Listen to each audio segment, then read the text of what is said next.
Happy Monday, and more importantly, happy holidays as we head down the home stretch to Christmas as the big man's coming. I hope you are all on the nice list this year. I know my man Herb's with me, and as if you notice, I've got a different guest with me tonight. My man Smoke's out, but I have a very special guest with me tonight, Herb from the Herb and Raj podcast. You can also catch him on Thursday night with me on Going Hard in the Paint with JT. Herb, how you doing tonight, my man?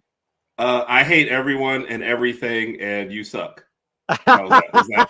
Well, now you know he's got the ghost of Smoke with him, and he's ready to go. No, I'm good. Everything man. going good? I appreciate that. Yeah, thank you for allowing me to come on here, man. I'm ready to roll, man. Man, we have got a jam-packed show tonight on the opening kick.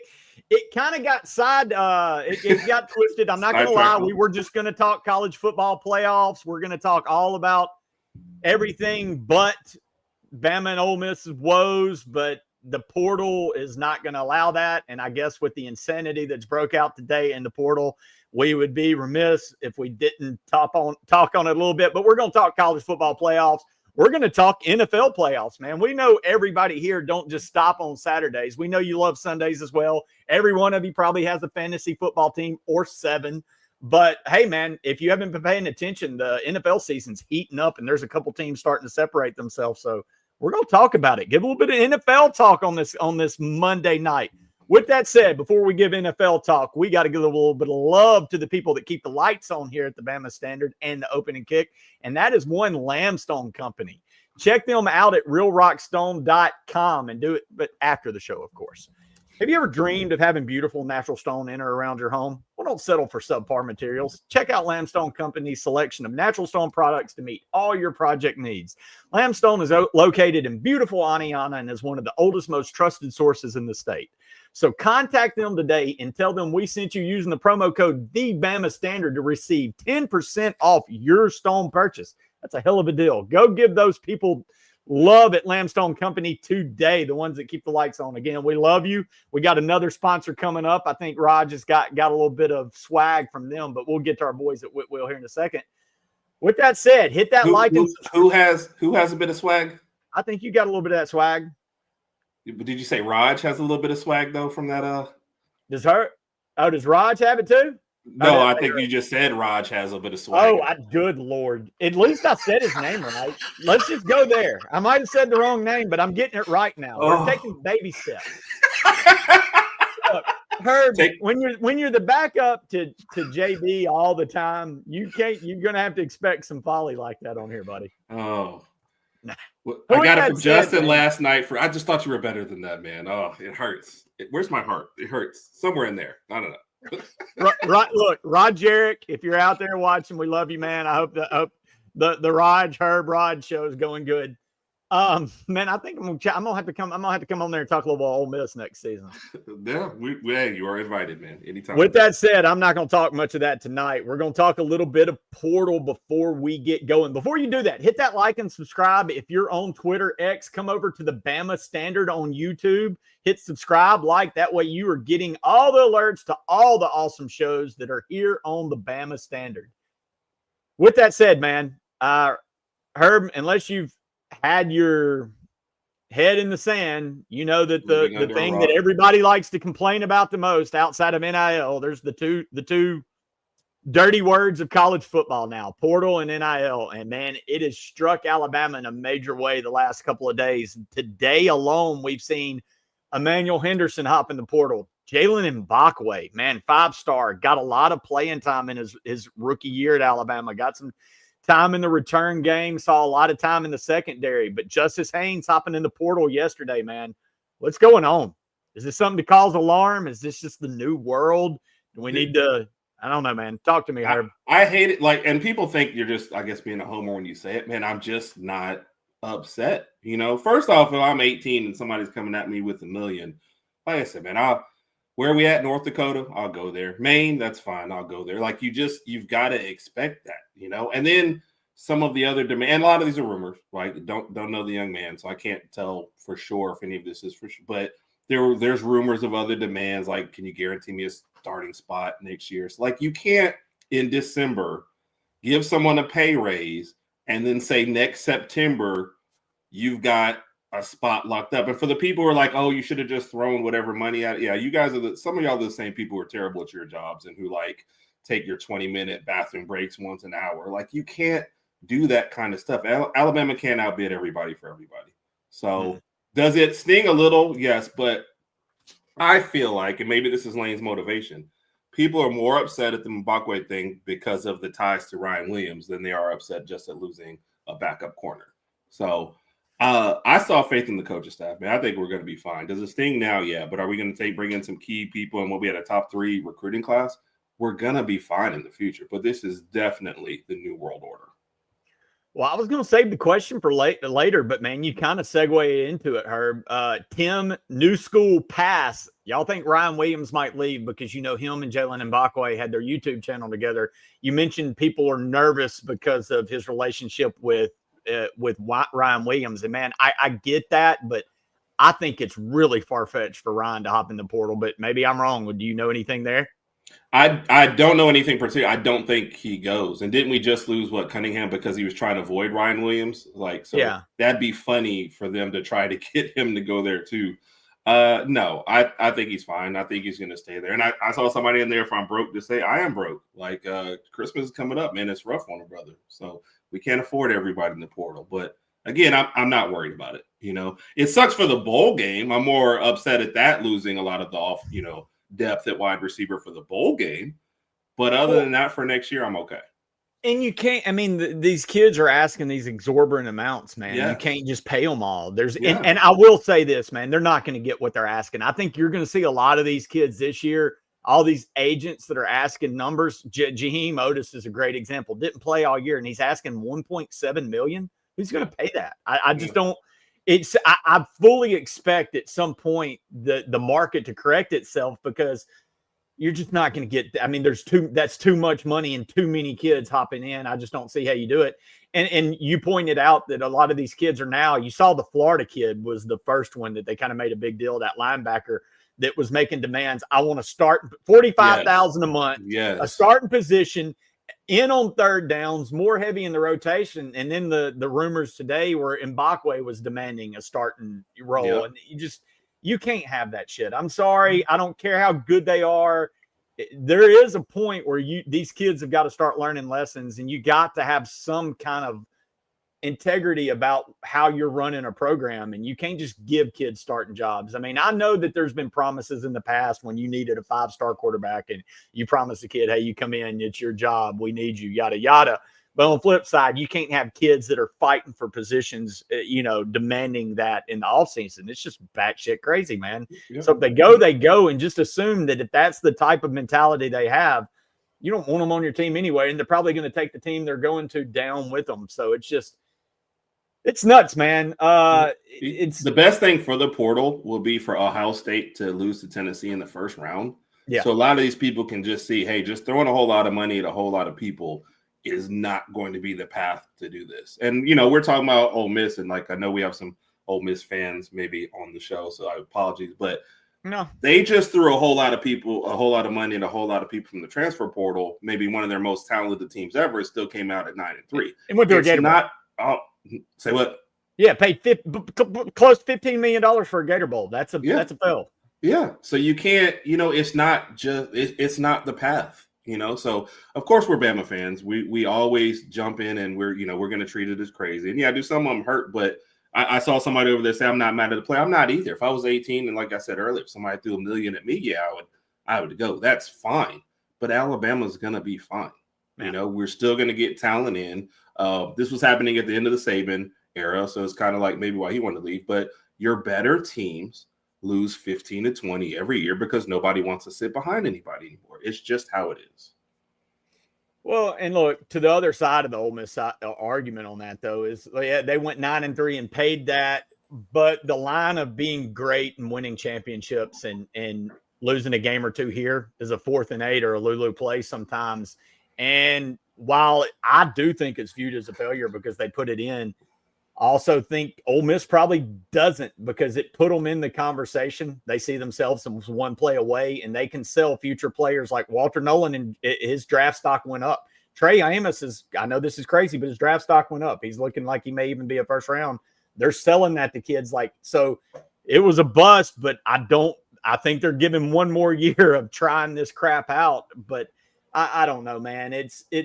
It's hard because moreover, and I used in our group chat, and Mbakwe, I think, falls in this, is like the Quishon Junkins, man. That's great. You get a kid that you kind of fall in love with in the recruiting cycle. They get to your school, you want to see them develop, and then they transfer. Well, this is a kid in Mbakwe that could have gone down as one of the names at Alabama, the Patrick Surtains of the world that you never forget. And now he's just going to be another guy. And that's what this era is doing more than anything. It's taking that connection to these players away. And I hope to God Ryan Williams doesn't, because he's one of those rare unicorns in this era that fans are so connected to because he's such a lovable player. He seems to love Alabama. And, you know, please God don't, because they're becoming unicorns in this era. But yeah, man, you know, you talk, but one thing I do want to address is you hear rumblings on the tampering. Yeah, you're getting tampered with. Ryan Williams getting tampered with. I'm sure Mbakwe got tampered with. I doubt Ole Miss offered him 7 figures to jump in the portal. Yeah. I'm sure that this is an offer. There's a big rumor out there about the package Georgia has put together for Ryan Williams. I've heard that Isaiah Bond was offered a bag the second, you know, the game ended against Michigan last year. Like, it's just how that is. The problem is NCAA just opened up Pandora's box. And now they're like, oh, man, maybe we should have. But guys, we're in the Wild West. Don't complain about tampering, because it's happening. It's going to happen. You can complain, and NCAA can't really do anything about it. Basically. When I say Wild West, you're probably doing it right now, right? If you're not tampering, you're getting left behind. So you better load up your 6-shooter and just go out and get in the in the fight with them.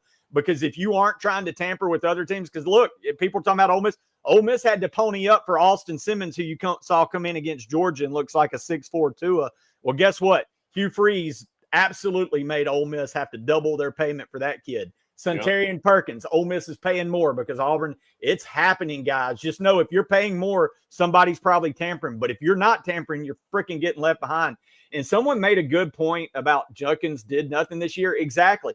Junkins' first 2 years, his numbers he was putting up Herschel Walker numbers in his first 2 years. He would have left Ole Miss a legend in Ole Miss fans' mind. He would have been adored forever. Yeah. Now, not only is he hated at Ole Miss, he's also ran at Ohio State that nobody's even going to remember played there 10 years from now. Yeah. And that's what these kids are doing to themselves. And I don't want to harp on Ole Miss. Let's talk Mbakwe or players like that. These are kids that can endear themselves, that are just, there's no more legacy left. Again, I'm hoping like hell Ryan Williams really sticks, because he is a kid that you can fall in love with. Got great personality.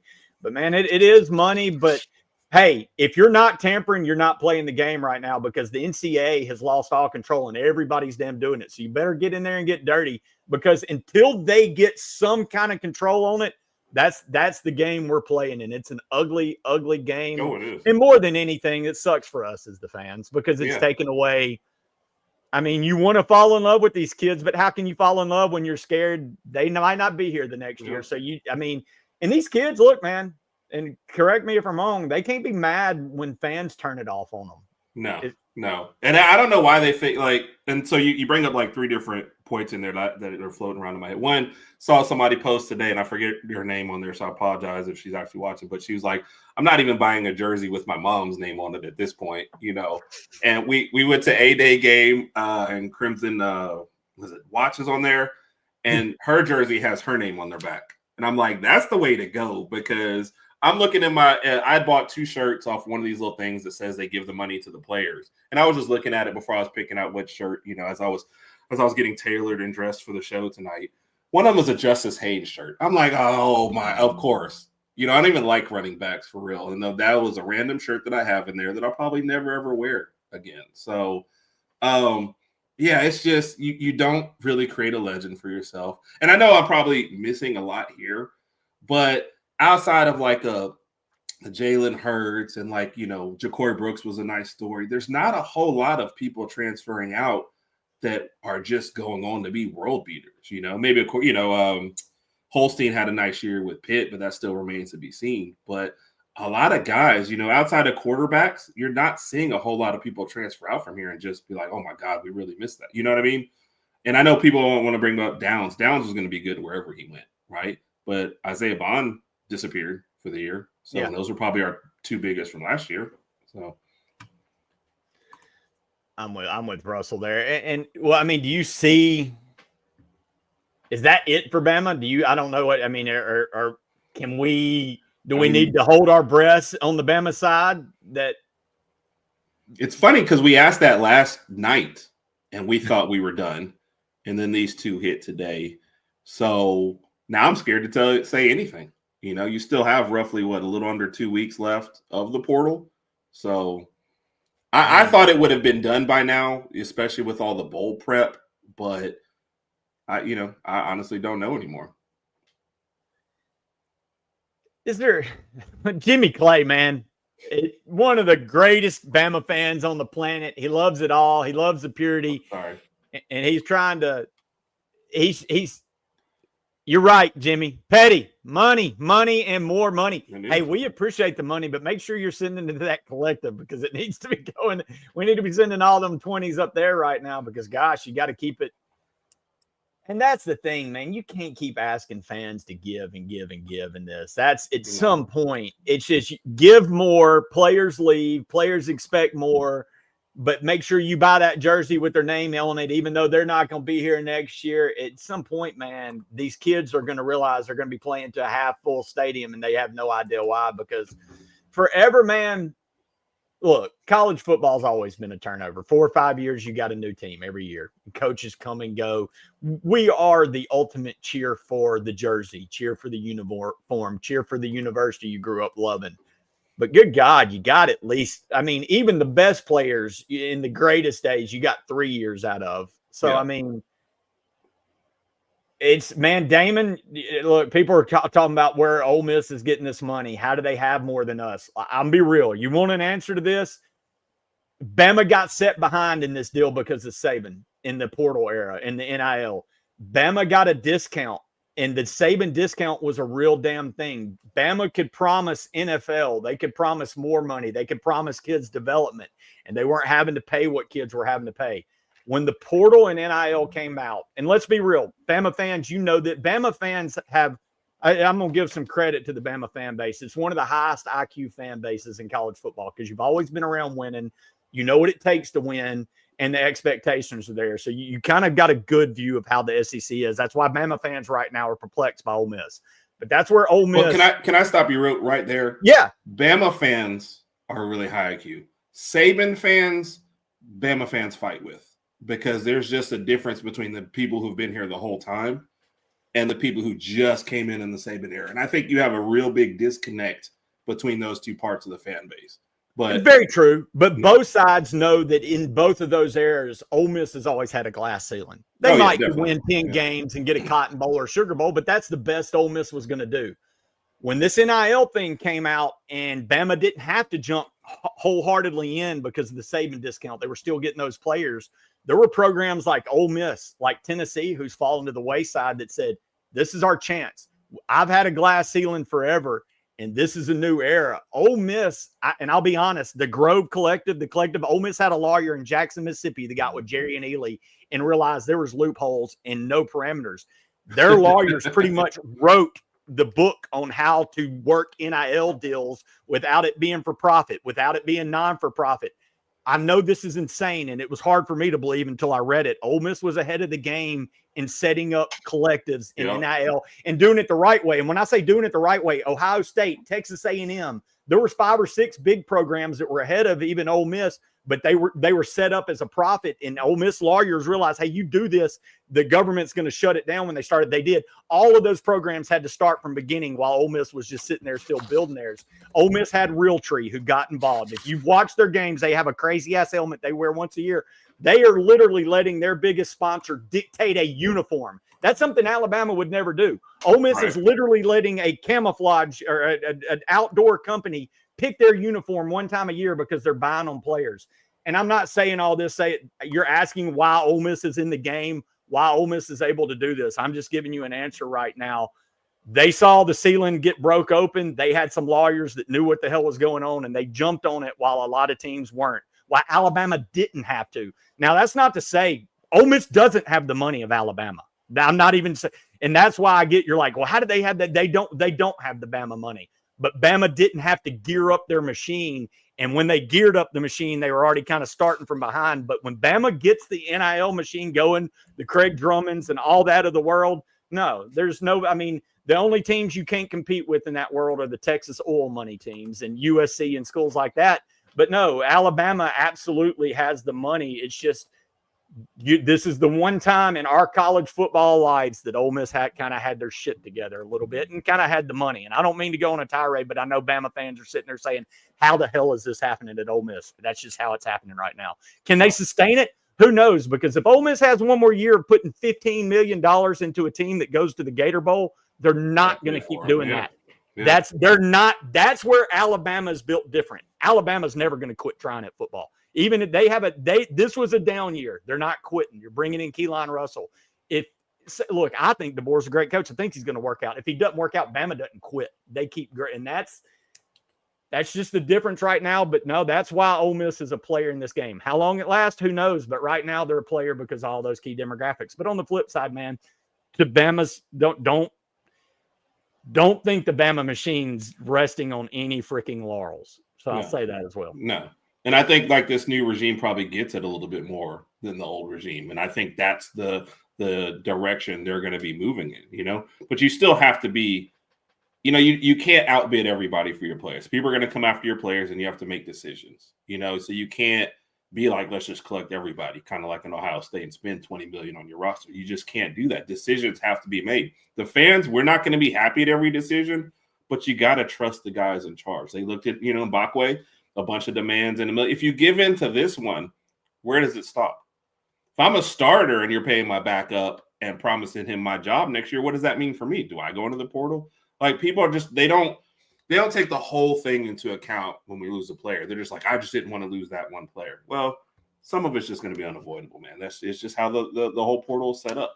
So that's why I said I'm not mad at this. I'm just not. You're not going to affect my day with this. So and here's the thing. Know this shelf life is limited on this insanity. It's either going to explode or the game is just going to collapse as we know it. But one thing I do, man, Alabama is one of the premier blue bloods in college football. Whatever the college football world turns into, like, that aspect's not going to go away, and I'll feel a way to get over it. But I know it's a shock to the system right now because we're just never used to seeing players, big name players, leaving the capstone. Even the Justice Haynes, who's a role player, you wouldn't see that happening. We were used to having four guys under Nick Saban toting the rock from, the four deep with the Lacey's and the Ingrams and the Richardsons and the Yeldons. And I mean, I could go on and on and on. It's just, it's just a different era we're having to get to appeal. But Herb, I think you nailed it. Before we get on, what's up, Jimmy? Appreciate you. Jimmy Clay 20 roll tide, and that's the thing. Roll tide for it is. It is. Herb, I think you nailed it. You said it. You don't have to worry about it. You're bringing in the Keelan Russells of the world still. Yes. I mean, the future is still going to be fine. You can't hold on to every person walking out the door. Embrace the next guy. Just temper your expectations. Like, there might be 4 or 5 guys you have for 3 or 4 years, and you might lose a lot. We talk about the running back death, but I'm old enough to remember when B-Rob was our only running back because so many people had left and then got hurt that, they had an emergency running back that we were starting to talk about. So your depth is not going to be there anymore, especially for the better teams. And you just got to work the guys that you got. So Jeff Merriman with the super chat, man. We appreciate these super chats tonight, guys. 1999, done with NCAA football. No more money to college, no buying tickets, merchandise, etc. If everyone is that fed up with NIL and portal, it will totally stop spending money and attending games. The change will come. I do not have to accept it. And Jeff, you're dead on, man. What brings about change more than anything in this life? That's when pocketbooks are affected. When those stands aren't full, that gets attentions. And I don't know how much fans can put up with this. I question, and I'll be honest, and Herb, correct me if I'm wrong, man, this is the real experiment because we're bitching about this. I agree with you, Jeff. Fans are getting tired of it. We're done with it. But the TV numbers are showing the exact opposite. Yeah. The numbers for college football are through the damn roof this year. Yeah. Yeah, because we're still interested. The playoff definitely kept a lot more intrigue later in the season. Can I address this question? They're talking about Dabo. Dabo did not make the playoffs just because he didn't use transfer portal. He made the playoffs because he's in the ACC. He didn't beat a good team the entire year unless you're trying to count SMU. So if Alabama wants to trade places with Clemson, that's fine. But let's not. I'm not rolling with that one, man. Dabo, he might be laughing, but do you think it's sustained? Now, look, if Dabo wins the whole thing this year, I'll come on in a Clemson shirt and say, "Hey, my bad." Which is probably the only time I'll be invited on the show anyway, so I don't have to follow through with that. But I'll wear a Clemson shirt and I'll say, "Hey, he got it right." But until that point, that was still a mid-level team. If Miami doesn't lose to Georgia Tech or whatever, to Syracuse, we're not even talking about Clemson right now. Nope. So they were not a good team all year. They managed to beat SMU, who didn't have to play a good team all year. So should those teams have, look, I am in favor of the ACC, having their team in, having two, whatever. I'm not arguing SMU over Bama. I'm not saying any of that. I'm saying you can't use Clemson's season winning the ACC as you don't need portal players. Because if you guys honestly believe that, and if Alabama does not take in a single portal player ever, that's just not going to work. Now, you don't need the floods of them like Colorado, but you do need some key positions. And look, man, Clemson's first win over a ranked team was that SMU team. I mean, their best win prior to that was Louisville. They played two SEC teams, lost to both of them. Yeah, Clemson's in it, but they won by default of a really goofy system. So, look, they took advantage of a dumb system and got their way in it, but it wasn't because they didn't have portal game. They were just all clean and did it the right way. No, they did it the right way, won some games, but every time they played teams from the SEC who did it, the old dirty way, they got their asses kicked. I can't tell if Fromm is yelling at us or if it's just regular caps. Ephraim is Ephraim's a Hillcrest, Tuscaloosa boy. That's where I graduated from. We are we talk in caps lock. We're not always, they didn't think computer. You're just excitable, folks. Yeah. Ephraim's got the cap. His name is caps lock. He's not yelling at us. He loves us. Okay. He may be yelling though. I don't know. Ephraim, are you yelling? Look, we've talked enough portal madness. Who knows? Look, hold breath, pray nobody else. But someone else made a point, and I'm not trying to do the spin zone here. Mbakwe does suck to lose. It does suck to lose a player the caliber of Justice Haynes. However, I don't think there's been a player lost yet where you say, "Oh crap, we can't recover from this." Right. That's what I feel like, and that's what I said at the beginning. That's what I'll still go with. So, got you. Clemson SMU getting that ass. I think we're about Clemson SMU getting that ass whooping. If you're an SEC fan and you want your arguments to hold true, you better be pulling for the SEC to just slap it all over people to say, yeah, this system's dumb. And I know you don't. I don't know if Bama has this in them. You kind of want Tennessee to go whack Ohio State. I mean, look, Roderick, you obviously came in late because I've already called Herb Raj. If you don't think I can't screw this shit up, buddy, I'm already jacking this up left and right. I'm gonna have to get Roderick on the show. Can we get him on the show? Will he come on? Yeah, he will. He's got twins, so sometimes he's got to work around that part. But he absolutely would come on here. Well, look, man, we weren't even planning on talking portal tonight. We've got a lot to cover in the next 30 minutes. We got the college football playoffs. We got the NFL to talk about. But look, man, we know that most of our fans are Bama fans, and this portal shit has gone off the rails, and it was just something we kind of need to discuss. With that said, man, we've got college football playoffs coming up, and I've gone from a weird space, Herb, of, both of my teams. I'm a Bama grad Ole Miss fan. I know I'm a weird guy, but both my teams looked like they were in. And then that Saturday happened. I was in Gainesville. I watched Ole Miss shit the bed in Gainesville, got home, got over myself, and then watched a bigger one out in Norman. Was it our fault then? Because I was at Oklahoma. So were you in Oklahoma? Yes, in the cold, sitting up there. I would say next to the sun, but it was freezing. So whatever iceberg. Yeah. So it's mine and Herb single-handedly knocked Ole Miss and Bama into the playoffs. Basically. That's nice. So that day ended it. But man, I'll be honest. I've found a way to get over myself and my feels and kind of get excited about what's to come in this playoffs. Jeff Merriman back with the super chat before we get into this. Been a Bama fan for 55. Hey, Jared, $9.99. First of all, we appreciate you, sir. Been a Bama fan for 55 years. I'm not negative against Bama. I'm totally against NIL and portal, no matter what team I would have supported. This will all come crashing down one day in the future. Jeff, I think you're speaking for college football fans in general, especially I haven't been a fan for 55 years, but I've done it for 40. And this isn't the game we know and love. This isn't at all. It's not it. I don't look, man. This is the weirdest part when you talk about players flipping from Bama to Ole Miss. Like, I don't like it. Don't like it at all, because I like these kids when they go to Bama. I was looking forward to watching Caleb Odom grow and to become, a 6'5", 220-pound stud in Crimson. It's just this isn't the game. This is dumb. I don't like seeing kids in one SEC uniform one year and one other in the next. Just no, Jeff, you're justified, buddy, because this isn't the game we grew up with, and it is eventually going to implode. I feel full about that. But with that said, so I know we do have college football playoffs. Like I said, I am starting to kind of get excited about this. And I'll give them credit. They saved the best for last this weekend with Ohio State and Tennessee. But I'm intrigued to see how some of these teams that they pigeonholed in this thing turn out. And we're going to get one out of the gate on Friday night. We got Indiana traveling to South Bend and touchdown Jesus.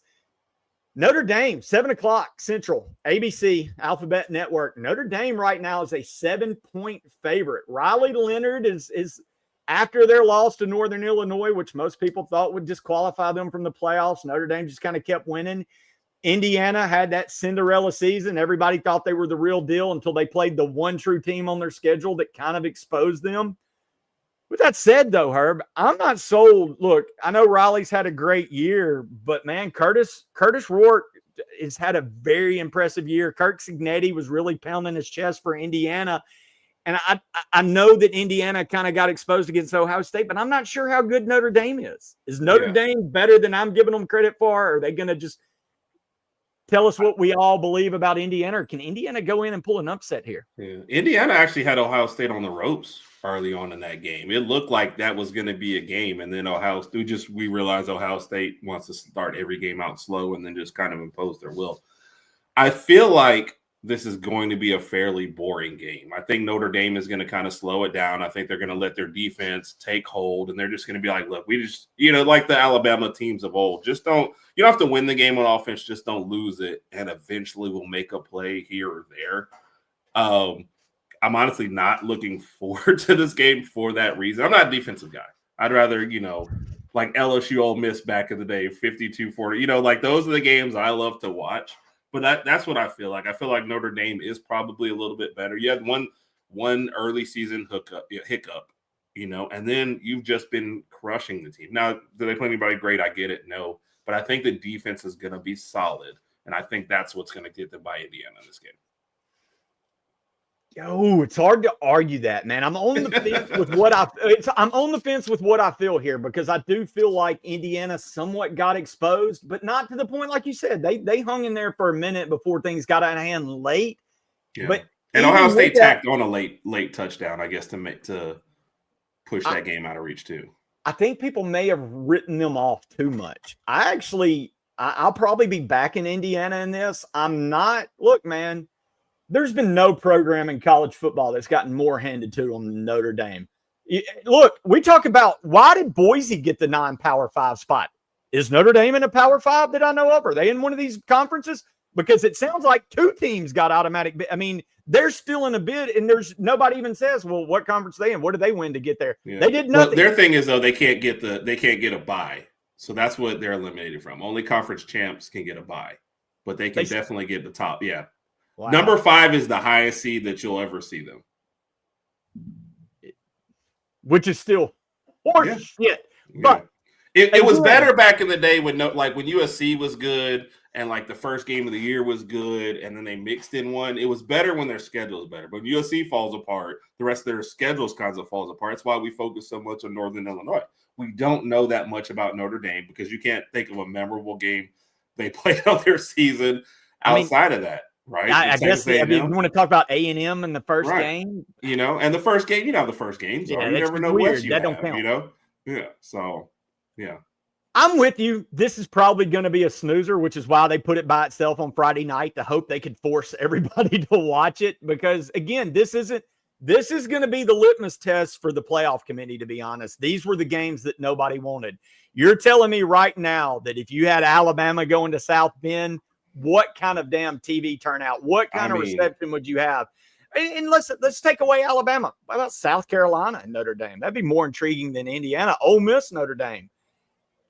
Indiana, I think Vandy Notre Dame just because over Indiana, just, you know, and I feel bad because Indiana's not a school that you like root against. You probably don't have any strong feelings one way or another about Indiana in football. Maybe there's some up north that have feelings about them in basketball, but we probably don't care. So it's just like you said, there's a reason why this time slot is what it is. They're really hoping Notre Dame carries this game. They do. The networks hope Notre Dame are going. They want for TV ratings. They want Notre Dame in this thing. Like you said, though, and I'm going to go one more different direction with Indiana before we flip to the next game. Look, man, they played the schedule they were given. That's not their fault that only Ohio State was on it and they didn't get Penn State and all the other teams from the, you know, they won the games that were put in front of them. So, again, I know it wasn't anybody ranked. I'm just trying to find some kind of the problem intrigue. Is really the way these conferences expanded.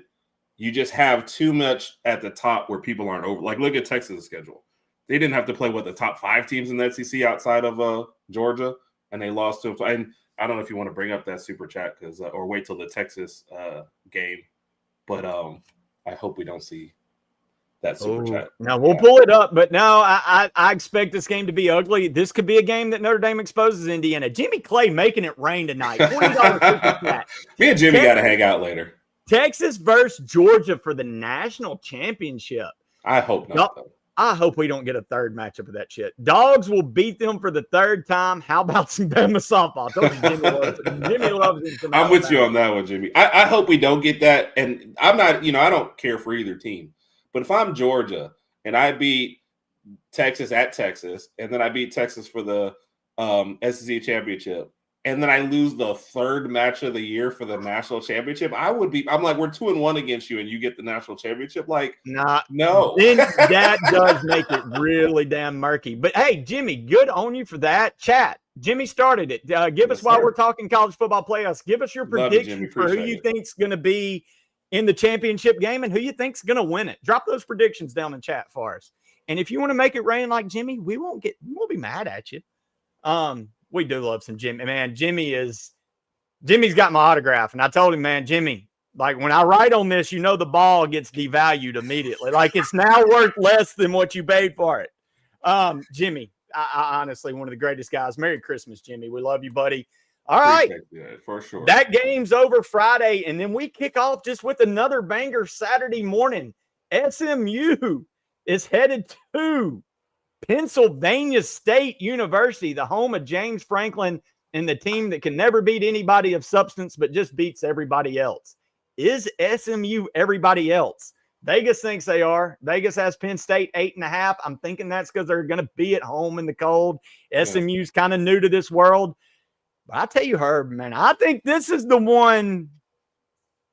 I just don't trust Penn State to ever win a game. And, man, I tell you what, when they put Kevin Jennings in at quarterback, SMU took off this year. Yes. I mean, he didn't start the whole year, and he's got 3,000 passing yards, 22 passing touchdowns, 8 interceptions, but he's also a threat with his legs, close to 400 rushing, 6 touchdowns. Penn State's got a pretty nasty defense. Can SMU pull an upset here? This is a weird one, I think, for Bama fans. Because we're mad at SMU for taking our spot, and then we're just mad at Penn State for being Penn State. Yeah. So it's you almost feel like the committee had a sense of humor putting this game together. Like, here we go. What do you guys actually think is going to come of this? My initial reaction, and kind of going with the last, I almost take out Indiana and Notre Dame and insert SMU and Penn State. Penn State's going to rely on the defense.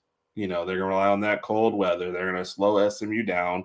And, we've seen Penn State play games where they throw, 2-3 passes the whole second half. Penn State is going to try and ugly this game up and slow SMU down, get them behind the sticks, and then squeeze one out at the end. I don't think they care about covering that 8.5. They're like, a 3-point win is fine. But this is a weird one, man, because it's like I want to pick SMU because I don't believe in Penn State, but I don't want SMU to win to justify that, Alabama should have been left out. So, like, I don't know. I think we're going to be driving at that time. I just might skip this game altogether. I think that's the prediction. It will be the least watched playoff game of the whole damn series of the whole season of playoffs. This will be the least watched of all. Let me ask you this: if Indiana and Notre Dame were playing at this exact same time as this game on Saturday, which game would you watch? Indiana, Notre Dame. I don't know. I think that's probably. Is there a basketball game on? Is Bama playing basketball? Can I watch that instead?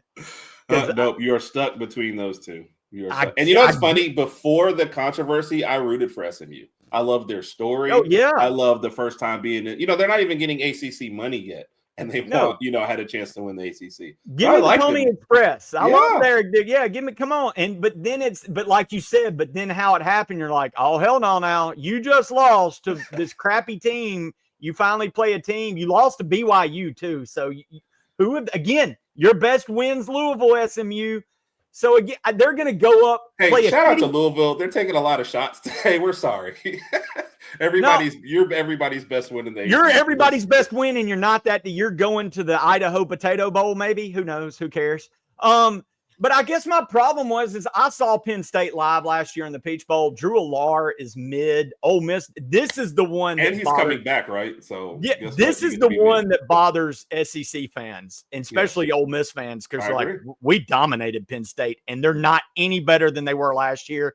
It's still Singleton and Allen are a good two-headed monster at running back, I guess, for the Big Ten. But this is who they get.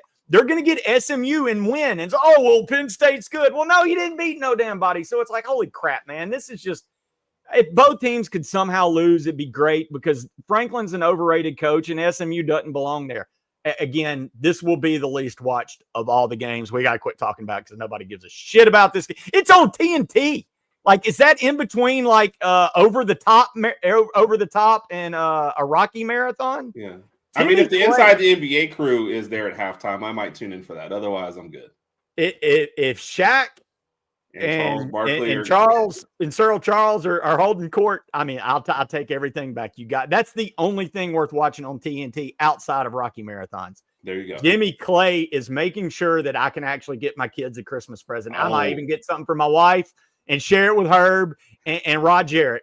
You the man, Daniel. Hope to see y'all. I'm getting a Rod Jarek t-shirt. I have to. I'll get two because I need to be the Merry Christmas and hope 2025 is your best.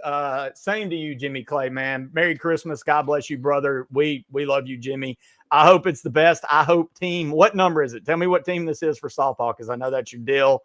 I hope they go on a magical run and pop Oklahoma and let Oklahoma know now that you're in the SEC. It gets a little tougher to play these SEC girls week in and week out. Mm-hmm. Thank you for making it rain, Jimmy Clay. All right, we've talked about this dumb game. I guess there's one more dumb game. Well, no, this one's okay. The intrigue starts to rise just a little bit. Yes. You notice I put Clemson's ranking out there 16. I did that on purpose. He wanted to bold it and have like little funny colors. I wanted to do that on purpose. They're getting Texas on the road, 3 Central on TNT. All these damn TNT games. What is Rocky? How do we even know if Rocky's going to win a match if all these games are on TNT? This is the biggest spread. You have to tune in to TBS probably. This ought to tell you something, Herb. The biggest spread isn't Notre Dame over Indiana. Yeah. It isn't Penn State at home over SMU. It is Texas over Big Bad Dabo and Clemson. Texas is 11.5 point favorite with an over-under of 51.5. Can Klubnik and the Clemson Tigers make this a game in Austin? Which players are we getting? Which Cade Klubnik or Clubber Lang, as we used to call him on our show, which Clubber Lang are we getting and which Quinn Ewers are we getting? Nobody really put up better numbers this year.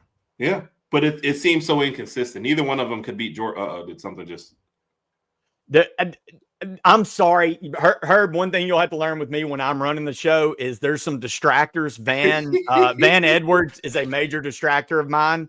when he's making comments like "I've brought you more joy than a Dave Matthews concert," I can't help but get amused with this. Gotcha.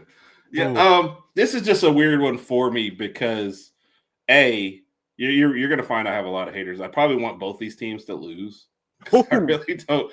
Yeah, I've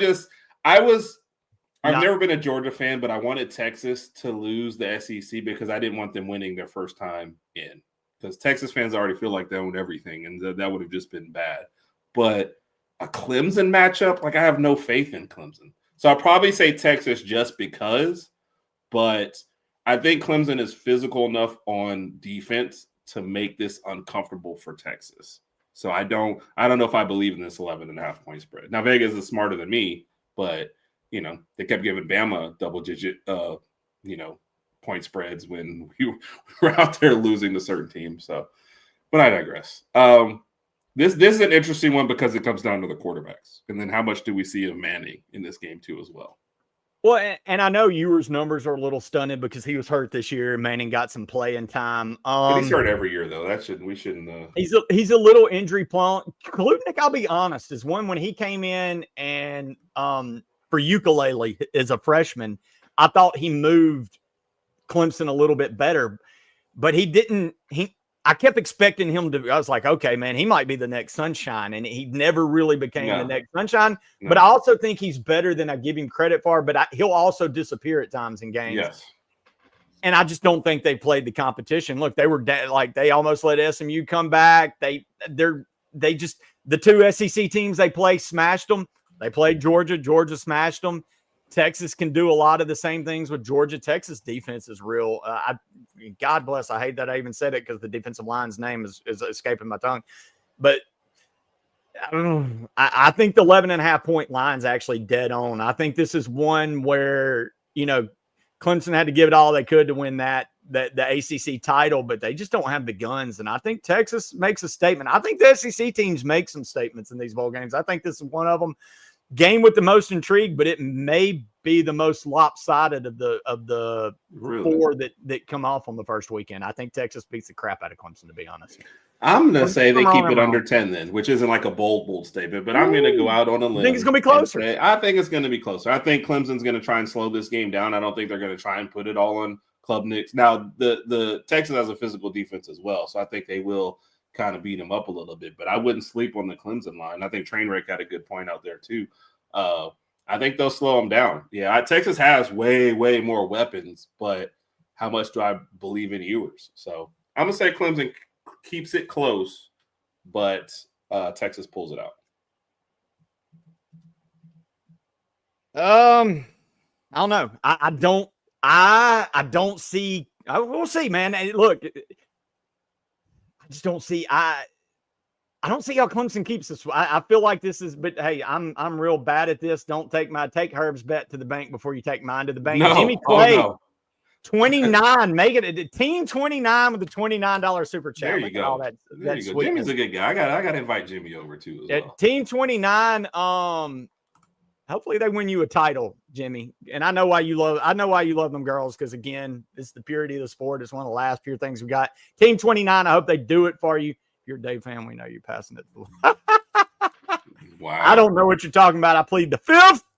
With that said, we have talked about all the precursor games. I do at least give the playoff committee this. You're missing one. You're missing one. No, they saved the best for last. Oh, we have sorry. Every Alabama fan's favorite orange team from Knoxville headed to Ohio State, which I'll be honest, I don't think many Bama fans like Ohio State. I don't know what you're going to do during this game, if you're going to watch, if you're going to protest, if you're going to be pissed, or if you're actually going to be glad that we've got a real football game coming. But man, I'm not going to lie, Herb. I'm excited about this. Yes, I agree. My bad. I jumped the gun on that when you were talking about precursor games. Yes, all the three that kind of sucked, and then you get this one. I'm not going to lie, Herb. This one, I'm actually really excited about this. One of my neighbors is a huge Tennessee fan. He's going to the game. I want to give him a shout out. And I told him, I said, you Vols are absolutely nuts, but you've kind of got me. I'm going to get killed on here. You kind of got me pulling for you because you're a good dude. He's the shirt off the back type, and he's going to go into enemy territory. And I think I can hate Ohio State enough on this night, and mainly because I think it does help the SEC to go make some statements. But agreed. More than that, Ohio State's a 7.5-point favorite, Herb. I think it's too much. I do. In the words of my boy Tyler Siskey. Look, man, I'm not you just went in a rivalry game where you should be completely up for against a Michigan team that doesn't have the offense that Tennessee does. And I know Amalavia had some downtimes this year, but he had some freshman growing pains, but he's also shown the ability to thread the needle down the field if his receivers can catch the ball. But more than anything, Tennessee's defense. And look, I know they've got a two-headed running back of Quinshon Judkins and Trayvon Henderson, but those two guys together didn't have the rushing yards of Dylan Sampson, and Sampson had like 8 more TDs than those guys combined. I know Jimmy Clay's Jimmy is about to take all the money back that I gave him. He hates. I'm sorry. Screw Tennessee. Go Ohio State, Jimmy. I hate them. I will say this though. I think their defense led by Pierce can shut this run and attack down. Herb, you seem to kind of agree with me. What you think? Yes, I do. This is one of those. First off, it's going to be one of my upset picks of the first round. There's no way I would take Ohio State 7.5. One thing that you saw in the Ohio State-Michigan game was Ohio State tries to impose their will, and when they can't, they are stubborn about it. The play calling was terrible. You had an advantage through the air. You had 0 on the ground, and they just kept running and running. Meanwhile, you've got possibly one of the best wide receivers, and you're not just feeding. Like every time they threw it to him, he made a play, and then they would just go back to the run game. Like there's just no matter how good the Michigan defense is, there's just no excuse for Ohio State to only put up 10. I know it's a rivalry game. I mean, that's okay. I get all that, but I expected more. Tennessee coming into the season, way more pub about their offense, right, and Nico. But the defense has really – we saw against Alabama. Defense was like, look, you guys are sucking right now. We're going to keep this within 7, and you guys come on in the second half. I feel like that's how this game will play out. Ohio State starts slow, so, they're not going to jump on Tennessee early. Now, if they're up 14-0 in the first quarter, that's why you don't take any of the picks I do. But I feel like this is both teams start slow, lackluster first half, and then Tennessee has a chance to impose their will in the second half. And, the SEC bias, of course. I'm going to take Tennessee to win this game. Plus, how good would it be to see Ohio State spend $20 million and achieve none of their goals? No Michigan, no Big Ten championship, lose the first round. Yeah, Ryan Day will get fired. Lose to the third best SEC team in the first round at home. Yes. Ryan Day will get fired like during the post-game interviews. Well, and that's the thing, Herb. I think this being a home game for Ohio State actually works against them with all the animosity that's built up since the Michigan game. You had Ross Bjork have to come out and give the vaunted, we support Ryan Day. We've got to change the way we look at the Michigan game. Oh, boy, I'm sure that made the fans real happy. You obviously don't know your fan base at all, buddy. But, man, say Tennessee comes out and shuts that ass down in the first quarter. You could start hearing boo birds in the first round of a home playoff. That's a good point. State. Which I expect to happen. They've started slow in almost every single game. Even the cupcake games to the tough games. Their first quarters are kind of like, I don't know if you're an Eagles fan, it's like the Eagles' first quarters this year. Like they just don't get going. And that's on coaching at some point, So I think they're in trouble. I feel like this is a weird spot where it's better to kind of be the road team versus the home. The pressure's all on Ohio State. You said it.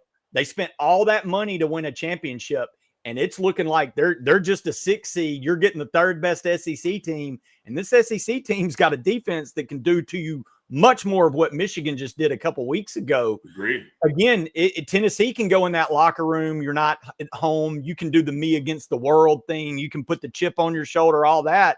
Again, you come out and pop Ohio State, that pressure, that stadium gets real tight real quick. And you've been in those stadiums where the team can almost feel the anxiety of the fans, and it's a vice versa thing. I don't know, man. I know this is an Alabama-centric, and I'm an Ole Miss guy. We lean that, and so talking Tennessee's blasphemy. But I feel like the Vols are about to go make a statement Saturday night. I know what I've seen from Ohio State. I'm not impressed with it with all the talent. I feel like Tennessee's a better team. And look, give Josh Heupel credit, man. Heupel's a hell of a coach. I was talking to my Tennessee buddy on the walk today. And Tennessee and Ole Miss are a lot alike. They run the same offenses. They both embrace this new NIL portal world. Right. But the one thing you don't see out of Heupel that you see out of Lane Kiffin is those games where he loses his mind and reverts or just overthinks himself. Heupel pretty much stays within himself. And I know that's not a sign for things to come to come or for the future that you want to hear from a Bama fan. But for right now, screw Ohio State. I can't. I think Tennessee's about to go up there and pop them, man. Yeah. At the very least, I don't think Ohio State's winning this by 7.5 or more. I feel like this has got to be a tight game. I think that out of all the outcomes, I could see Tennessee popping Ohio State or winning a close one or losing a close. I just don't see Ohio State taking. And what they're doing is they're saying, hey, all the talent on offense, but we saw what Michigan did to them. Yeah. We don't trust the coaching staff. Tennessee can get it done. And that's a good point about Heupel. I think he realizes, like, I don't have to put a lot on Nico. If we got to punt and rely on our defense, we'll be fine. We're not going to put them in any bad spots. We're not going to put him in any bad spots. 4th and 4 from our own 30. Like, we're not doing things like that. Punt it. No, I think you made a great. Keep the ball. We'll be fine. Heupel has no problem letting his defense win games because he realizes what's so. And I think that can win that for Tennessee. Again, I wish it was Bama. I wish it was Ole Miss. It's not. But out of all the four, I can't believe it. I'm most looking forward to this Tennessee-Ohio State game just because I think this is what we were hoping for when the playoffs, to get classic matchups kind of like this. And, man, watch out for the balls. I might not get you again. So before we hop to the NFL, Herb, let me get you a quick prediction. Who do you see winning it all? Who do you see in the championship? Yeah. Can I, and real quick on this one, how did Tennessee get a draw, or even Ohio State, where you have to go through Ohio State and then possibly Oregon? Like, who made up the bracket? And where Notre Dame what do they get? They get Indiana and who's Boise next? Georgia. No, they get Georgia.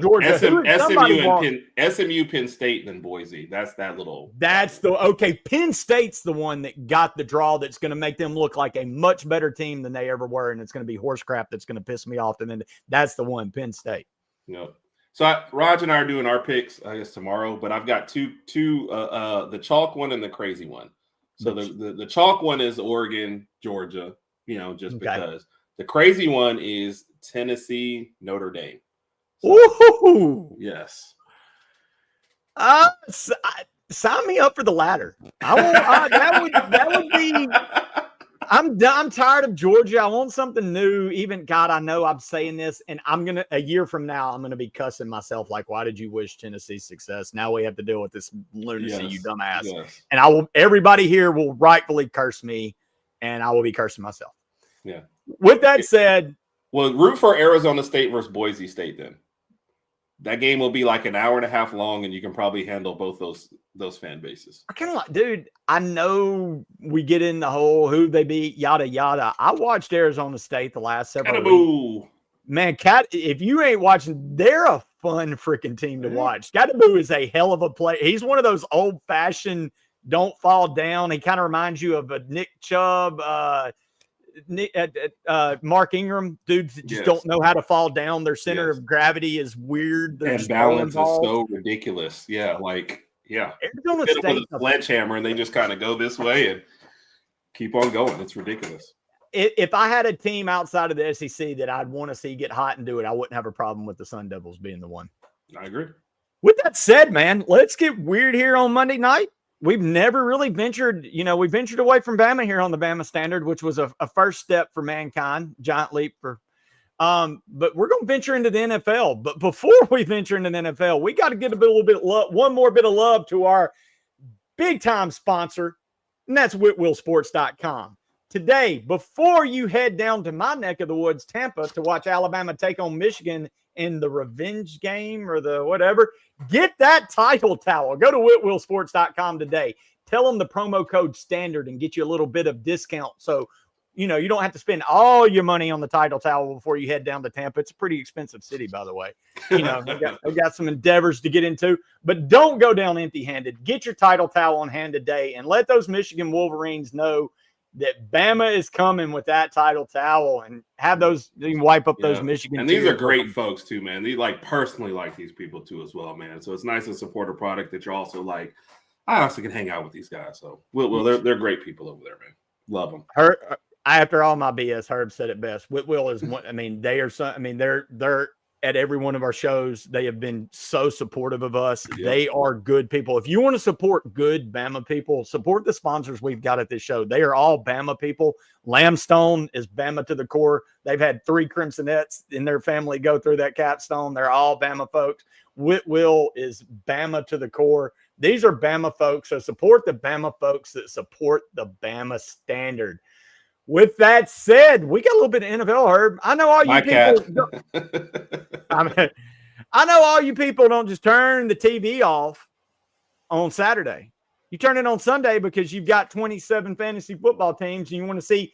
And look, if you're a Bama fan, Sundays have got to be one of the. It's almost got to be better than Saturday because you can literally buy the NFL Sunday ticket, watch all but maybe one team play, and see 17 Bama players out there on the field. It's like an Alabama Invitational every Saturday.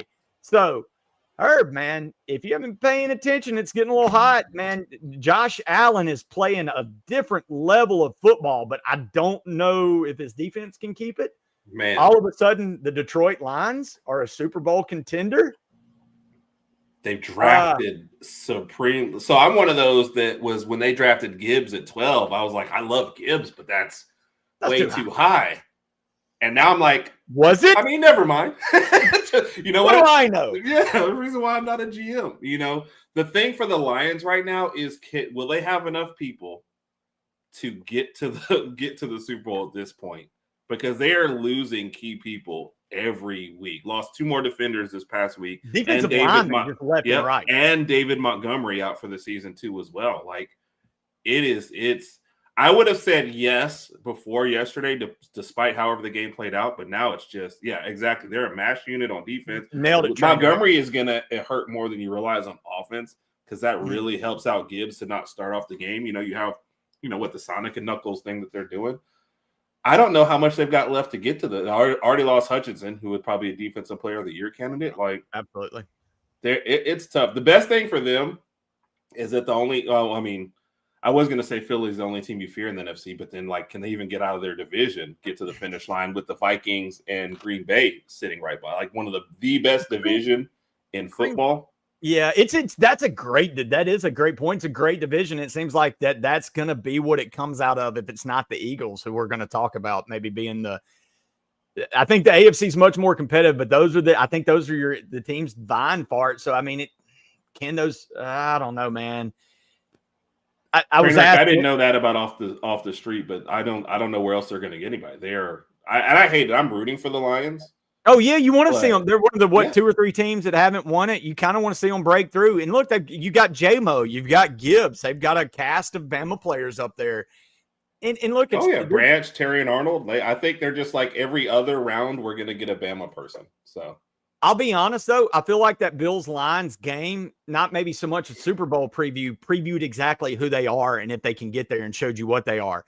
Yeah. Their offenses are both dynamic. Their defenses are both terrible. So the problem is, and it always happens in the NFL, when you get to playoff time, you run into one of these Eagles teams or Kansas City, whose defense seems to always have the Bills' number and Josh Allen's number. If your offense hiccups at any moment in the playoffs and your defense is as atrocious as those 2 defenses are, I don't know if they can stay on the field. Like you said, the Vikings, and if Sam Darnold and that offense and Aaron Jones and they get going, they're hard to damn beat. The Eagles right now, man, their defense is playing lights out and hurts. And people were like, man, I don't think people realize that A.J. Brown and Hurts were homies back in college. If they're arguing, they're arguing or whatever. That's just because A.J. Brown runs hot. That's just the way he works. But when they get going, your wide receivers are divas. Okay? Yeah. Because it's that one, it's a quarterback touches the ball every time. Running back, you can just give him more carries. But the wide receiver has to rely on a whole lot of other stuff to go right for him to get the ball. They're divas. They need the ball. They need the attention. So, yeah, they're always going to be a little hot and cold. But when he's on, So, yeah, I didn't read a whole lot into it, to be honest. I'll be honest. I think before we jump to, I think we're going to get a Lions Eagles, and I think the defense for the Eagles is going to be what trips the Lions up. If the Lions can keep their offense going, I think that's their shot to the Super Bowls. They're going to have to outshoot the Eagles, but I think we're heading towards, and look, man, I know this is crazy to write off a one-loss Chiefs team, but am I crazy in thinking that they just don't look right? No, and now Patrick Mahomes is hurt. So they've been and let's say this, they've been equal opportunity because they've been squeaky. I think before this past week, they'd only had 2 games that weren't one-score games. Mm-hmm. That record in one-score games is not sustainable for the whole year. And you're talking about whether you're playing, the Bills. Well, they did lose by 2 scores to the Bills, but if you're playing like the Ravens or you're playing the Panthers, it's a 1-score game. Like, you can't have that kind of variance against every single team. It's one reason, honestly, it was a wrong pick, but I picked the Chargers to beat them. You get a little luck against the Raiders to win that game, last second against the Chargers. It's too much stuff that's not sustainable. But having said that, Patrick Mahomes is the best quarterback in the game. You give him a chance. He can, and that's, I think, honestly what he says. Like, hey, first 3 quarters is whatever. Give me a shot in the 4th quarter. I'm going to win this game. I think that's why you can't count them out. And it depending on how injured it is, I know that leg bothered him late in last season, but he still just seemed to find. I think he may be the best quarterback. A high ankle sprain, yeah. I think he may be the best. It can jack you up, but I think he may be the best quarterback to ever play the game. Yeah. With that said, though, man, nobody right now currently is playing better than Josh Allen and the Buffalo Bills. I just don't know if their offense, but I think the Chiefs get tripped up, like you said, in a 1-score game. And I think it's the Ravens. I think we get a Bills-Ravens. I know, can Lamar, you're shaking your head. Man, this offense right now, and I know, man, people, once it gets playoff times, people are like, can I trust Lamar and the Ravens? Can I trust the coaching staff? Is honestly where so how many problem? Yeah, definitely. Look at, okay, let's go back to the Chiefs loss last year, right? If I told you that the Ravens were going to play at home, number 1 offense, number 1 rushing offense, right? How many times do you think they feed the ball to their running backs? I think the number not enough. 6 rushes. They held the Chiefs scoreless for the whole second half, only came up with 10 points, gave their running backs like 6 rushes. Like, I don't trust him. You go look at Derrick Henry, he's hit 20 rushes this year like 4 times. Oh, no, he's on my fantasy team, and I was in the playoffs, and he didn't. I was enjoying every time Lamar held it at the goal line. Yes. So it's just, you've got this massive human being. Sometimes I think Philly is what the Ravens want to be. Philly, you saw it in their game. There was only 4 possessions in the whole 4th quarter of that game because both teams are running teams. But for Ravens, it's like 10-yard rush for Derrick Henry, pass, negative yard run, then it's pass. They don't let him get going. No, and you know how he is. The yards per carry is never going to be huge for Derrick Henry. But the 4th quarter is where he makes his hay because nobody wants to tackle him at that point.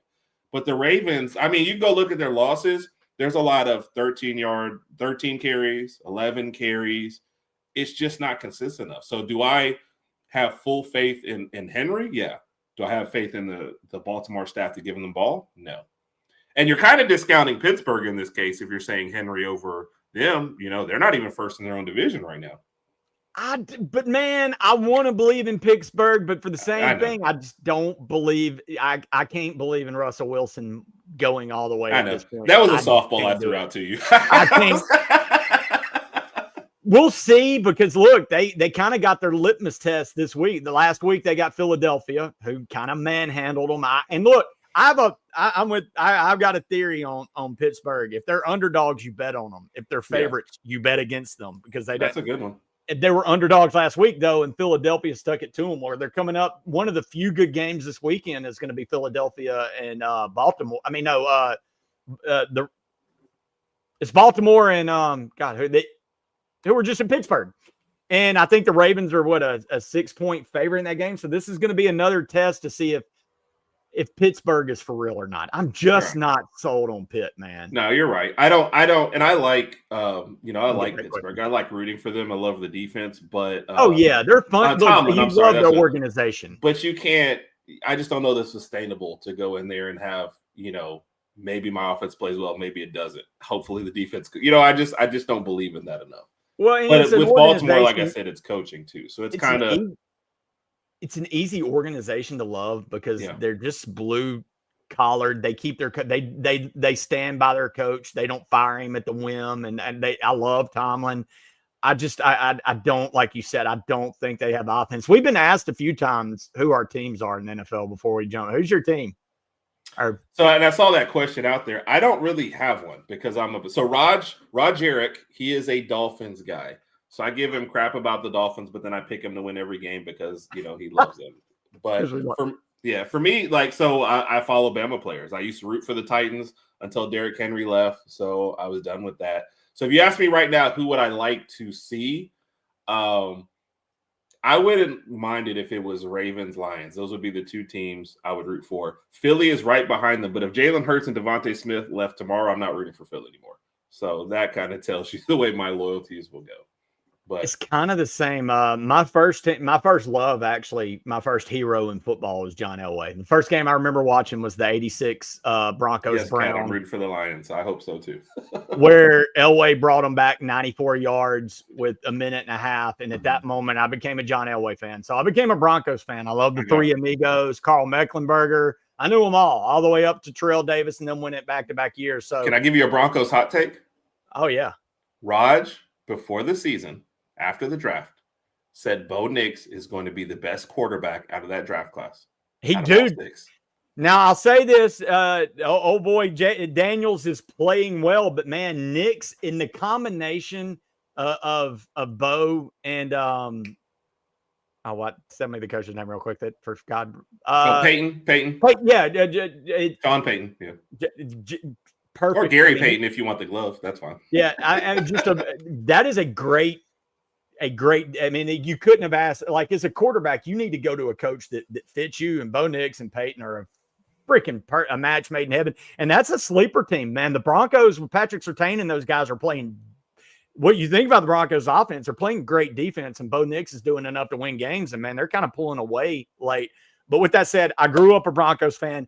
Elway retired. Brian Greasy took over. I realized I didn't give a shit about the Denver Broncos. Eli Manning took over the Giants. I became a Giants fan, and I realized they're the stupidest freaking football organization on the planet. I hate the Giants, but I loved Eli. I love the guy. I kind of like the Dolphins because Tua was one of my favorite college players of all time. So I really am partial to the Dolphins. And I know this is going to make me look dumb because NFL fans get crazy.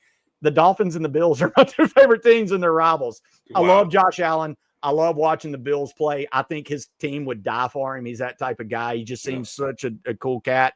I want this to be the year he finally gets over the hump, beats Kansas City, wins the Super Bowl. But I love Tua. I love Miami. I love McDaniel. He's a hilarious coach. I love his press conferences. He does not look like a coach. If you walked in right now, you wouldn't let him be on the air. You'd go, who is this guy? No. And then he starts talking, and you're like, you're the most interesting guy to listen to talking football since Mike Leach, rest in peace. So my two teams I enjoy watching most right now are Buffalo and Miami. I'm a football whore. I'm like you, man. There's so many Bama players out there. I've just kind of become a where players go. Yeah. Yeah. I always thought, so full disclosure, Josh Allen was on my most overrated list until this year when they jettisoned his best wide receivers and said, you carry the team, stop turning the ball over, and he did it. And I'm like, he's a guy I can root for. It's like there's just no reason to root against him for real. So I wouldn't mind that. If you were going to give me a Super Bowl or teams, I wouldn't mind. AFC, Buffalo versus Ravens for the right to go.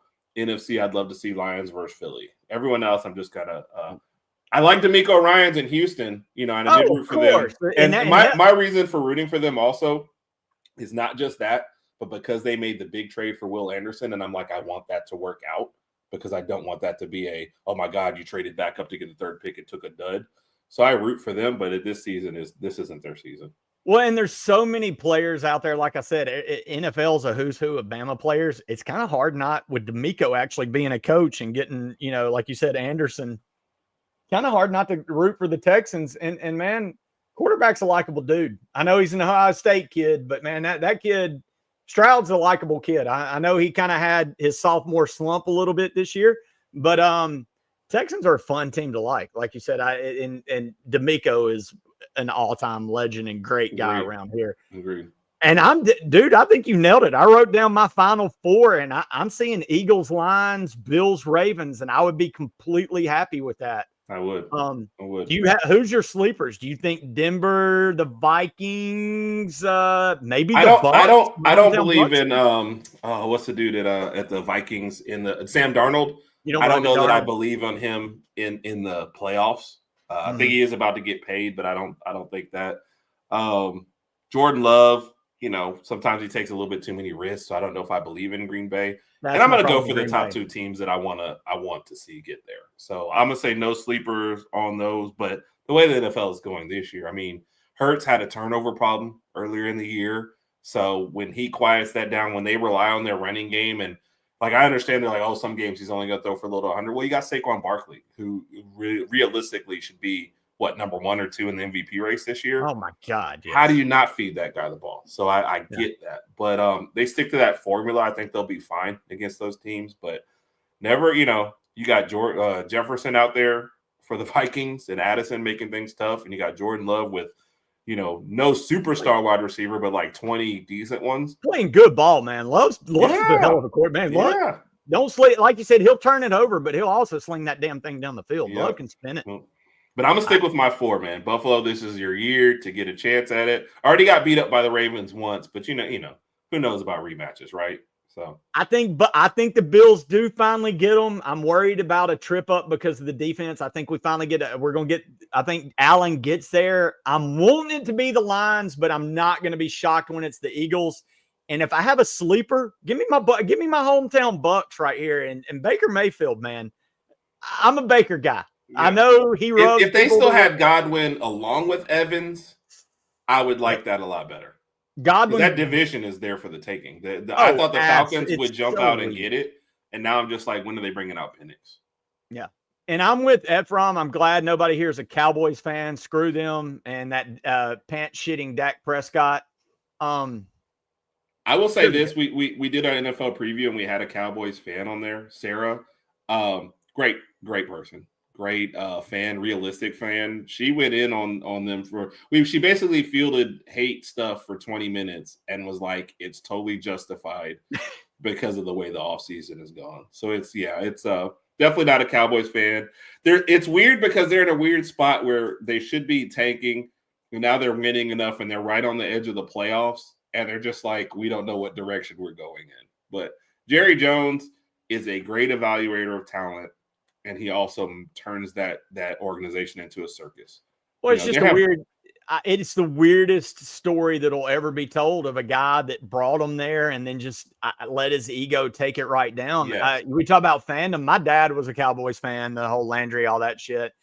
But it was a hard team not to love in the 90s. Emmitt Smith's one of my favorite players of all time. Right. And that Troy Aikman and the Harper and all those guys, man, it was just a fun team. But yeah, then he let that ego tear it down and still a great evaluator of talent. But for some reason, man, they hadn't been able to make it work since he got rid of Jimmy Johnson. And it's just, a weird deal. They had a poll of former players and it was like, yes, it's a circus. It's crazy. There's an article about how they have tours like on practice days and stuff, like you're in there lifting weights and there's a whole bunch of people at the glass, and they're like, it's crazy there.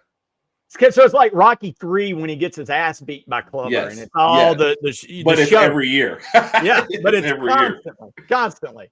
Yeah, good stuff. Well, Herb, man, before I get around to our other shows, I know you are part of the Herb and Rod Jarrett, I believe it is, podcast. Tell us where we can find you, what time you are, all that good stuff. You can find our Herb and Rod Jarrett. We definitely get a T-shirt made of that at some point. It's coming. The Herb and Rod podcast. You can search out all our videos on YouTube. If you're on Twitter with us, it's @Raj_Herb. And then, of course, we're live Tuesday nights, 8 p.m. There's a Bama Standard show on there, so if you at least catch that, it'll be the better show. But come check us out afterwards. Check the replay. Show us some love on that. No, absolutely. After you get done watching the final whistle with my pretty face on it, absolutely, because that's how podcasts work. You can always go check them out later. Absolutely, go check out Herb and Raj, man. If you haven't, we would love it. If you didn't watch the show tonight and you haven't been paying attention on Thursday, my man Herb here is the real damn deal. And I'm really thankful that he joined us tonight. Been a great show talking ball with you, my man. I appreciate that, man. Thank you all for the opportunity. Oh, yes, sir. Yes, sir. With that said, man, we're the opening kick. That means we're just getting things started. Tomorrow night, as always, we got the flagship coming at you at 6 Central, the Bama Standard. Justin, we got any special guests tomorrow? He's telling you that Antonio Langham will be on there tomorrow. Is that a special? Oh, I said special guest, not superstar legends that played for Alabama. That's what that signal means, by the way. That's special guest. Antonio Langham only counts as someone that I grew up thinking was one of the baddest men to ever fucking live. Speaking of Antonio Langham, quick story, and I hope he tells it tomorrow. Getting to tell when Justin, pay attention to this, ask him when he knew Nick Saban was the guy. Because I've heard Antonio tell a story that when he was playing for Belichick and Saban, Belichick wanted to run a certain defense on the goal line, and Saban was like, no, we're not. We're going to run a man. I think Belichick wanted to run an all-out blitz, and so hopefully Antonio can clear this up. And Saban called Bill out, and Antonio said he had never heard anybody do that. And Bill let him do it. Saban made the call. They made the interception, and the end zone won the game. And that's when he's like, this Nick Saban dude knows his shit. I hope he tells some pro NFL stories, but dude, Antonio Langham, we got Langham Teague. It's just this show is unbelievable. Speaking of Dallas fans, you know Teague comes on here on Wednesday night. With that said, tomorrow night, 6 Central, Bama Standard, Antonio Langham, and you always got your boy Marvin Constant, Justin Riley running the 1s and 2s, Stephen Smith. I don't know if Smoke's going to be on tomorrow night. Usually Smoke Dixon. Steve Brown, the comedian. Bo Scarborough's been showing up lately, doing the 1s and 2s. We all love Bo. And then an hour later at 8 Central, you got the final whistle with myself, Matt Caddell, Chris James, Ty, Van. Oh, not Van. Van might as well be on the show, Van. I just put you on our show. Lucian. That's what happens when I talk too much. I just start saying shit. Then Wednesday night, we come back at you, 6:30, Crimson Dynasty with Cishi, JB, Stephen Smith. Going to be a great show. Dan James also shows up on that. If you don't know who Dan James is, he's the older, prettier brother of Chris James, who's on the final whistle and the absolute star here at the Bama Standard. Then Thursday night, we're back at you talking a little hoops. My boy Herb over here, me, JT, coming at you with Hard in the Paint, 7:30, talking Bama hoops off the big win with our boy JT struggles with Creighton. Bama just dominated that damn game, looking good, kind of like my Herb. I think Herb called it just like it was. And then Sunday nights talking Bama, JT, JB, Marshall, Stephen Smith, the gang. Marshall might be actually in the military now. I might have messed that up. 7:30 Central, but we'll be back at you and then flipping it around. This is like 90% truth, 10%. Yeah.